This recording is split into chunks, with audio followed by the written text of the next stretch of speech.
نحمدہ و نصلی علی رسولہ الکریم۔ آج ہم بات کریں گے امام اعظم ابو حنیفہ رحمہ اللہ تعالیٰ کے اوپر۔ امام اعظم ابو حنیفہ رحمہ اللہ تعالیٰ آیا واقعی تابعی تھے یا نہیں؟ میرے بھائی، امام اعظم ابو حنیفہ رحمہ اللہ تعالیٰ کا اصل نام نعمان بن ثابت ہے، حنیفہ کنیت ہے۔ حنیفہ کے نام سے کیوں مشہور ہوئے؟ مختلف اقوال ہیں۔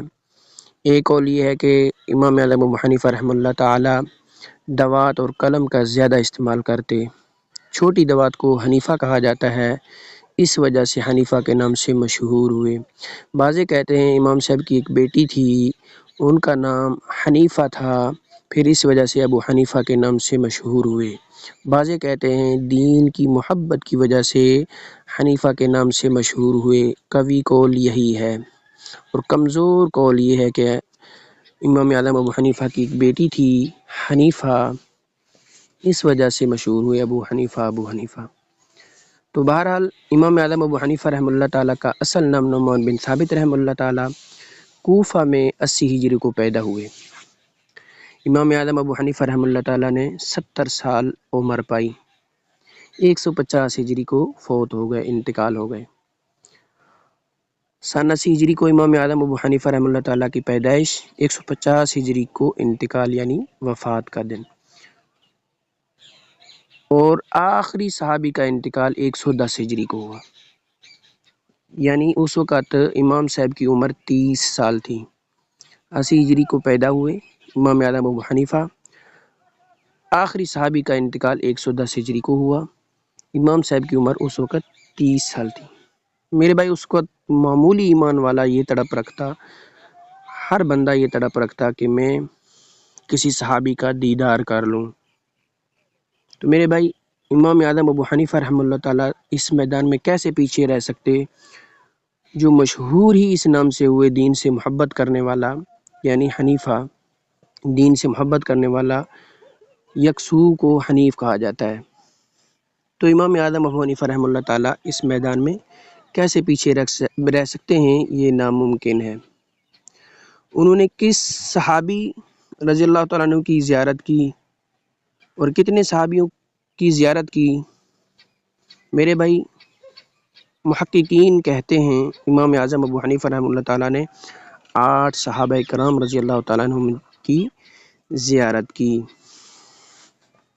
میرے بھائی، ان میں سے ایک کا نام ہے حضرت عبداللہ بن ابی اوفی رضی اللہ تعالیٰ عنہ، ایک کا نام ہے حضرت ابو طفیل عامر بن واصلہ رضی اللہ تعالیٰ عنہ، ایک کا نام ہے حضرت انس بن مالک رضی اللہ تعالیٰ عنہ، حضرت سہیل بن سعد رضی اللہ تعالیٰ عنہ۔ میرے بھائی، کچھ کے نام میں نے لیے ہیں، لہٰذا یہ تو ثابت ہو گیا کہ امام اعظم ابو حنیفہ رحمہ اللہ تعالیٰ تابعی ہیں۔ پھر امام اعظم ابو حنیفہ رحمہ اللہ تعالیٰ کو اللہ تعالیٰ نے دین کی محبت کی وجہ سے وہ علم دیا جو قابل توجہ ہے، اس وجہ سے انہیں فقیہ بھی کہا جاتا ہے، یعنی بہت بڑے فقیہ تھے، مسائل کو سمجھنے والے تھے۔ بہت سارے مسائل اس طرح کے ہیں جو متضاد ہیں، امام اعظم ابو حنیفہ رحمہ اللہ تعالیٰ نے یہ کوشش کی کہ دونوں پر عمل کیا جائے۔ مثال کے طور پر جمع بین الصلاتین، کہ دو نمازوں کو جمع کرنے کے بارے میں امام صاحب رحمہ اللہ تعالیٰ فرماتے ہیں کہ دو نمازوں کو جمع سوری کیا جا سکتا ہے، جمع حقیقی نہیں کیا جا سکتا، کیونکہ نبی کریم صلی اللہ علیہ وسلم کی ایک طرف حدیث ہے جو جان بوجھ کر نماز چھوڑے گا وہ ایک حقوق کی مقدار جہنم میں جلے گا، یعنی وقت پر نہیں پڑھے گا، گو وہ بعد میں پڑھ بھی لے۔ اسی طرح نبی کریم صلی اللہ علیہ وسلم کی حدیث ہے جو بلا عذر دو نمازوں کو اکٹھے پڑھے گا وہ کبیرہ گناہوں کے دروازوں میں سے پہنچ جائے گا، داخل ہو جائے گا۔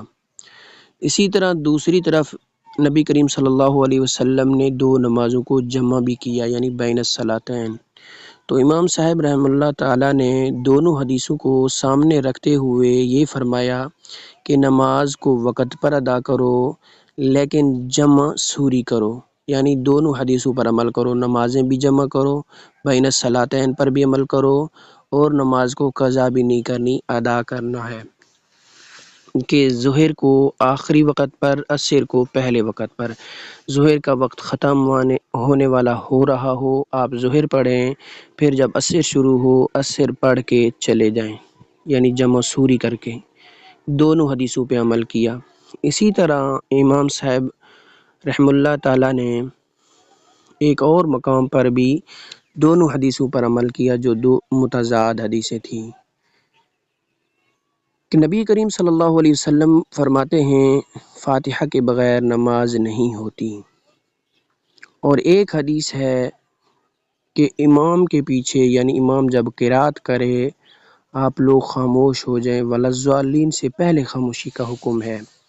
اب امام صاحب نے دونوں پر عمل کرنے کی کوشش کی کہ جب امام کے پیچھے ہوں تو آپ فاتحہ نہ پڑھیں، جب اکیلے ہوں تو آپ فاتحہ لازمی پڑھیں، یعنی امام کے پیچھے امام کا قرات آپ کے لیے کافی ہے، کیونکہ نبی کریم صلی اللہ علیہ وسلم کی ایک حدیث بھی ہے کہ امام کا قرات آپ کا قرات ہے۔ اسی طرح میرے بھائی نبی کریم صلی اللہ علیہ وسلم کی ایک حدیث ہے، امی عائشہ رضی اللہ تعالیٰ عنہ فرماتی ہیں کہ اگر نبی کریم صلی اللہ علیہ وسلم کے بارے میں کوئی آپ کو یہ بتائے کہ نبی کریم صلی اللہ علیہ وسلم نے کھڑے ہو کے پیشاب کیا تو اس پر یقین نہ کریں، غالب گمان ہے، اس طرح کے الفاظ حدیث پاک کا مفہوم ہے۔ تو دوسری طرف ایک صاحب یہ روایت نقل کرتے ہیں کہ نبی کریم صلی اللہ علیہ وسلم کو میں نے قوم کی روڑی پر کھڑے ہو کر پیشاب کرتے ہوئے دیکھا، تو امام اعظم ابو حنیفہ رحمہ اللہ تعالیٰ نے دونوں پر عمل کرنے کی کوشش کی کہ آپ بیٹھ کر پیشاب کریں، لیکن بیماری کے وقت، بامر مجبوری، نیچے کپڑا پلید ہونے کا خطرہ ہو، نیچے جگہ ناپاک ہو، تو عذر کے وقت آپ کھڑے ہو کے پیشاب کر سکتے ہیں، یعنی دونوں حدیثوں پر عمل کیا۔ اسی طرح میرے بھائی نبی کریم صلی اللہ علیہ وسلم کی حدیث ہے، حدیث پاک کا مفہوم ہے کہ بعض صحابہ نے